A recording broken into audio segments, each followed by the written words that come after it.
Welcome to Good for Bitcoin, a weekly show recorded live every Friday, where we recap the top events of the week and talk about everything that is good for Bitcoin. If it's built on Bitcoin, then it's good for Bitcoin. Let's get started.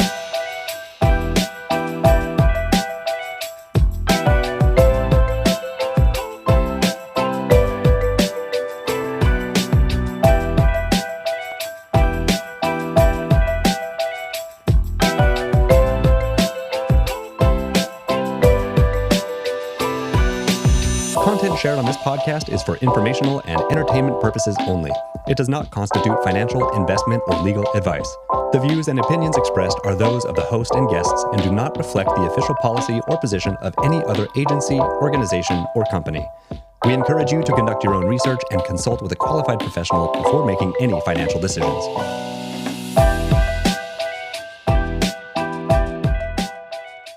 Well, hello, everybody, and welcome to Good for Bitcoin. We are streaming live on goodforbitcoin.com. I think X might be rugging us, and I don't know if we are streaming on X, unfortunately. But we are on our website, which I guess is the most reliable way to tune in. So thanks, everybody, for being here. And Kate, happy Friday. How was your week? Hey. Yeah, it was a good week. I'm trying to think. I feel like at the end of the Friday, like every time we come to the show, I'm just like, okay, it's the weekend, and I forget what happened during the week. Yeah, it was a fun week.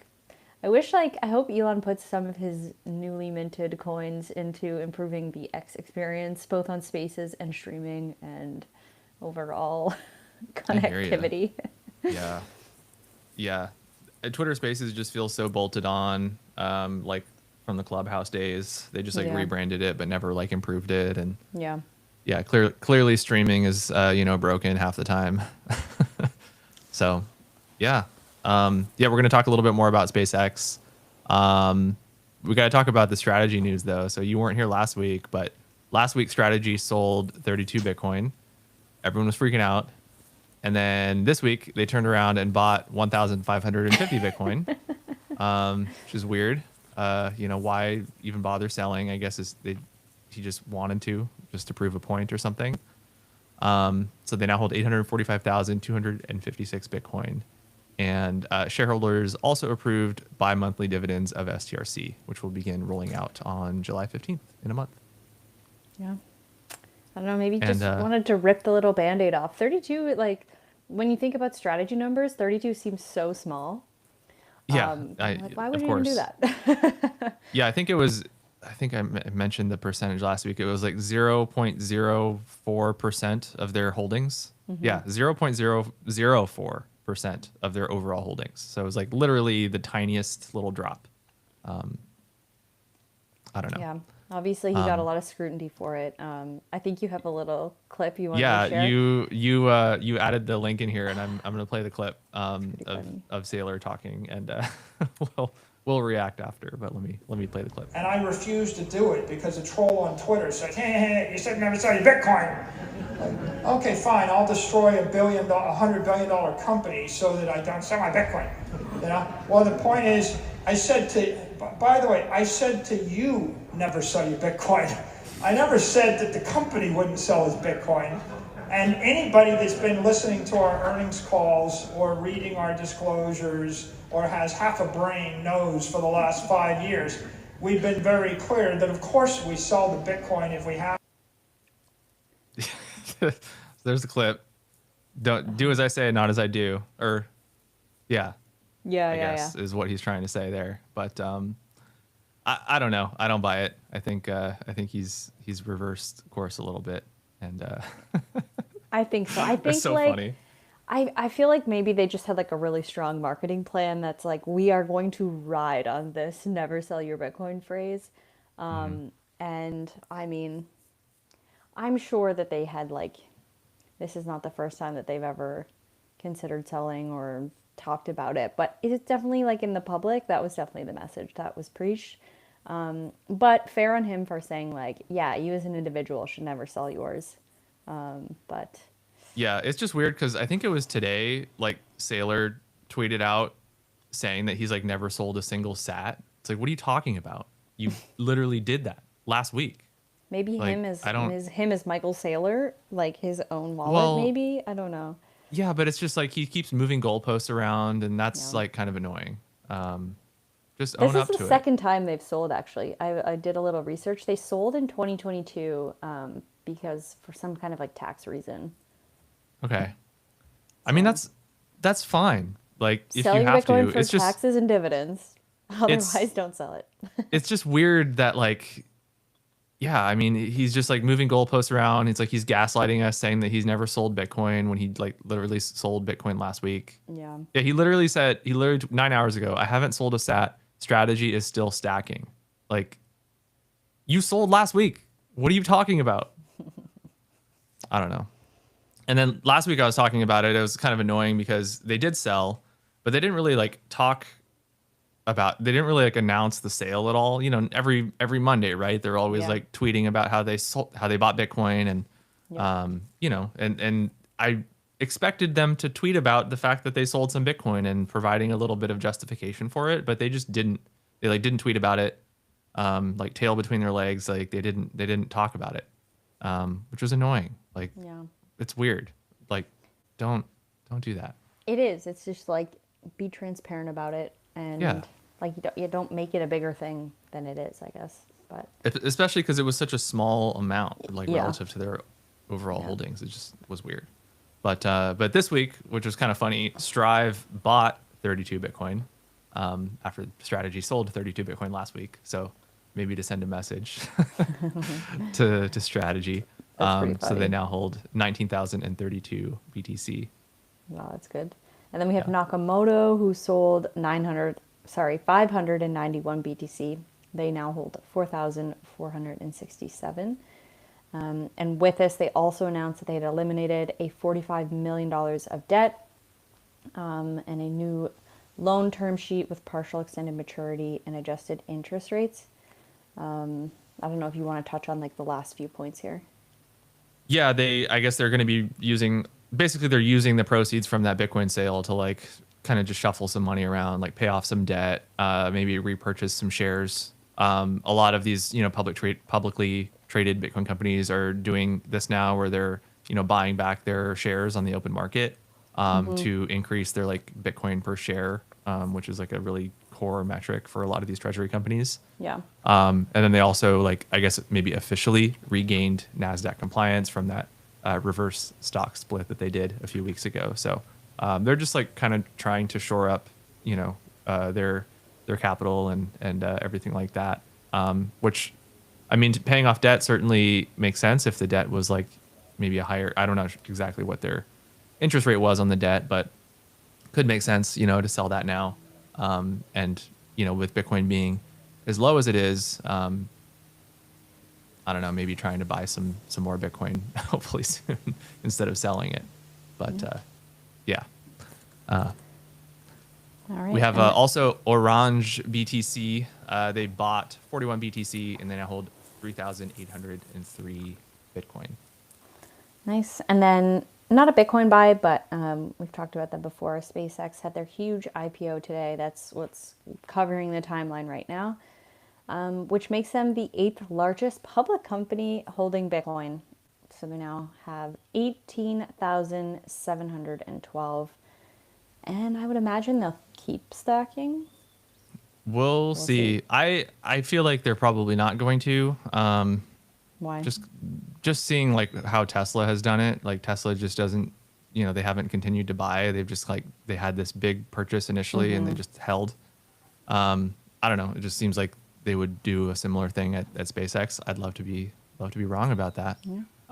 But yeah, I feel like we probably will not be talking about SpaceX every week in this segment. But we'll see. Did you buy any of the IPO? I did actually. Nice. Yeah, I got some pre-allocated shares.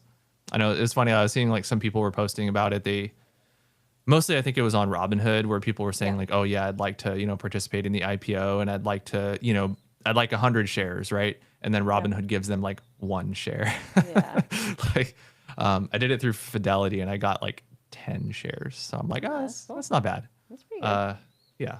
Yeah. That was the proceeds from my Nakamoto and 21 sales that I did a few weeks ago that I talked about. So we need a there we go. Brandon portfolio tracker. It's very boring, very very boring. It's like mostly S&P. Yeah, I play it safe most of the time. But starting off with, I guess, not some very good news, which is that Botanix this week announced that they are shutting down their entire network, which is really sad because there's a lot of really, really good people over there. I don't know, you probably are a little closer to the news maybe than I am. For sure. I'd love to hear your thoughts on it.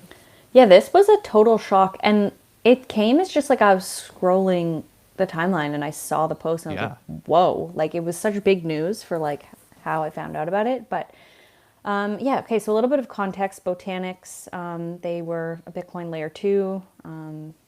They were called like the spider chain. And they've been around for about 4 years and they made a pretty big impact. So they had 1 year officially on mainnet with 100% uptime, which is quite impressive. 25 million transactions, 200,000 wallets, and huge integrations like Chainlink and GMX. But unfortunately, they just couldn't make the economics work. So their whole bet was growing organically without needing a token or any airdrop incentives. And ultimately, they couldn't make it work. So they had this big post that kind of explained what their findings were, what went wrong. So I'll walk through those a little bit. The first one, they said users hold Bitcoin for yield, not frequent transactions. So there wasn't enough revenue from the fees and it never covered the infrastructure costs, which makes sense. You know, a lot of Bitcoiners are not transacting with their Bitcoin. They want to hold it or grow it without actually using it. They also said it's just too early. The market is treating Bitcoin as a reserve asset still. It's not a programmable asset that people are ready to deploy into different DeFi things. One of the things they said is convenience beats decentralization for most people. Unfortunately, that makes sense. I think mainstream is definitely geared more towards centralization and convenience than decentralization. I feel like a lot of people don't even understand what that means still. Yeah. Yep. They said launching a token at product market fit was just not a viable business model, and it has stopped working, so that wasn't going to be a strategy for them. They also said WBTC on Ethereum is good enough for most users. So like we said, people want to choose convenient environments over decentralized ones if it just means it makes their life easier. Another one was on-chain activity is consolidating around big distribution players, so centralized exchanges. Kraken is doing a lot of stuff right now. Coinbase is doing a lot of stuff. Hyperliquid, Robinhood, and ultimately their users are just holding yield or holding their Bitcoin for yield and not wanting to transact with it. So those were their biggest takeaways. They did mention you do need to withdraw your Bitcoin from the chain before July 9th, which gives you about a month.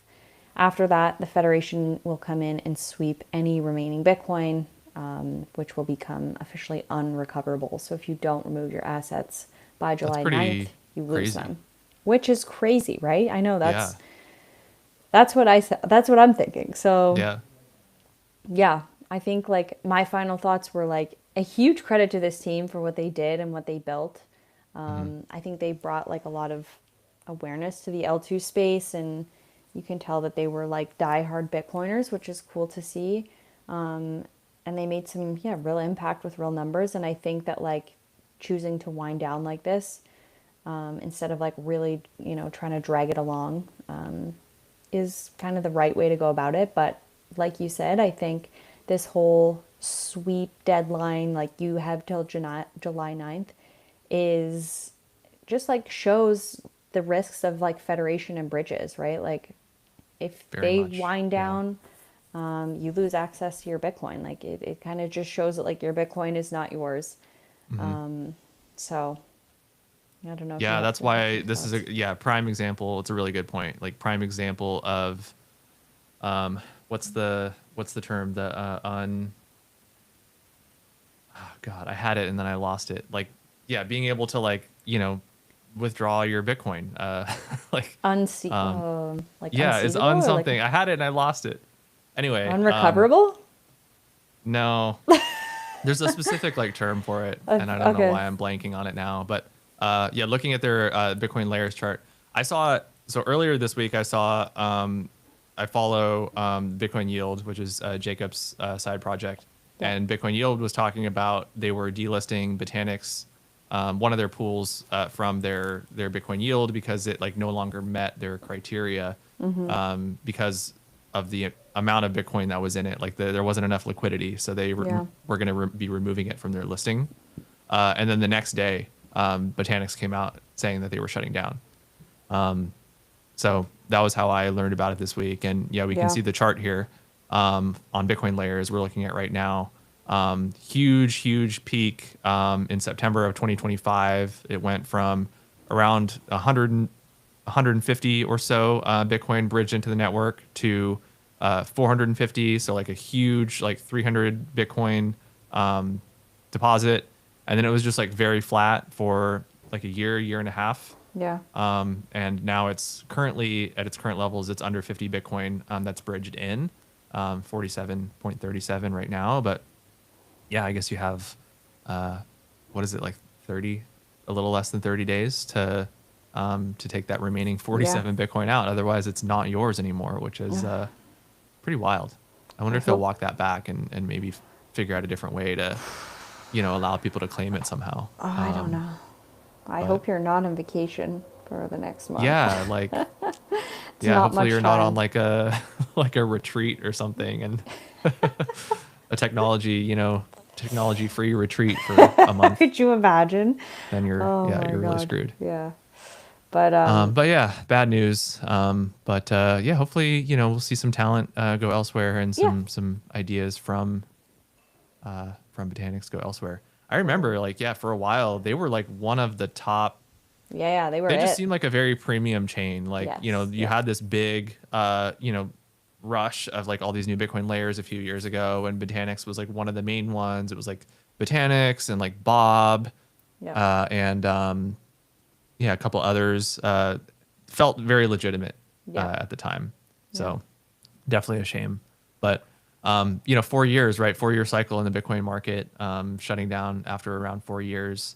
That's really the name of the game in these Bitcoin markets, is like to survive these 4 year cycles, like having that kind of Lindy effect of being around for a while, like Stacks, like Lightning, a couple others that have proven that they can ride these waves successfully. So not everyone can do it, I guess.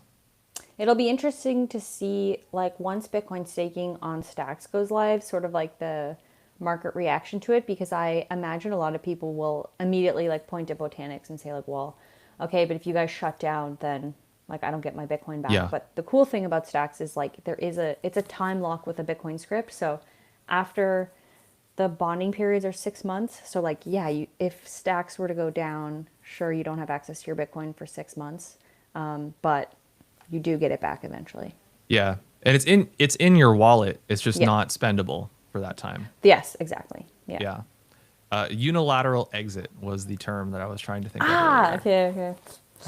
That is important with these types of things. Yeah. Or just have it stay on the L1 the entire time, which is what Stacks is doing with their Bitcoin staking product. So couple more small ones this week. Coinbase has rolled out Coinbase for Agents. So Coinbase for Agents connects your AI agent directly to your Coinbase account, so it can trade, pay, and execute workflows on your behalf, all within limits you control. It's available now via MCP or CLI, so you can plug Claude or OpenClaw or whatever into it, and give your agent its own account to do things like executing trades, managing your portfolio, running autonomously under certain guardrails, and paying for data and research tools via X402, which is, I guess, coming next week.